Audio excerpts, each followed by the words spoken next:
বন্ধুরা আসসালামু আলাইকুম। আগামী শনিবার 18 তারিখ এখানে দিনব্যাপী আজহারি হুজুরের মাহফিল হবে এবং এই লক্ষ্যে পুরো লালমনিরহাট কিন্তু ডেকোরেটেড হচ্ছে, সজ্জিত হচ্ছে।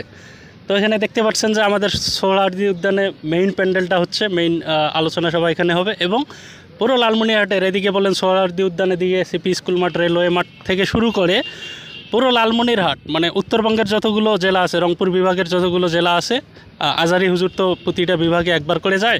তো এখানে লালমনিরহাটের উত্তরবঙ্গের আপনার হলো রংপুর বিভাগের যতগুলো জেলা আছে সব জেলা থেকে মানুষের সমাগম হবে, মানুষের আগমন ঘটবে এবং আশা করা যায় যে আগামী শনিবার বিপুল পরিমাণে মানুষের উপস্থিতিতে, লোকবলের উপস্থিতিতে লালমনিরহাট কিন্তু একটা ব্লক হওয়ার সম্ভাবনা থাকে।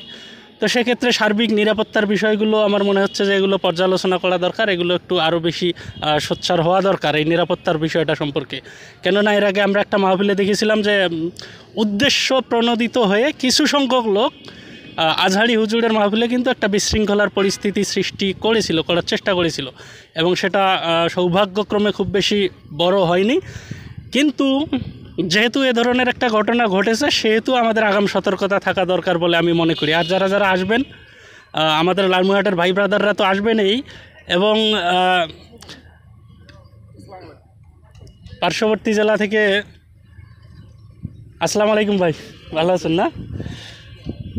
তো পার্শ্ববর্তী জেলাগুলো থেকে বিভিন্ন ধরনের লোকজন আসবেন যারা আজহারি হুজুরকে মূলত পছন্দ করেন, তার কথা শুনতে ভালোবাসেন, তাকে ভালোবাসেন, তারা তো আসবেনই। এবং আমাদের উত্তরবঙ্গের সকল জেলার সকল মানুষকে কিন্তু আমন্ত্রণ জানাচ্ছি আমাদের লালমনিরহাটে আসবেন। আজহারি হুজুরের এই আগমন উপলক্ষে আপনারা লালমনিরহাটটা দেখতেও পারবেন এবং আজহারি হুজুরের মূল্যবান কথাগুলোও শুনতে পারবেন।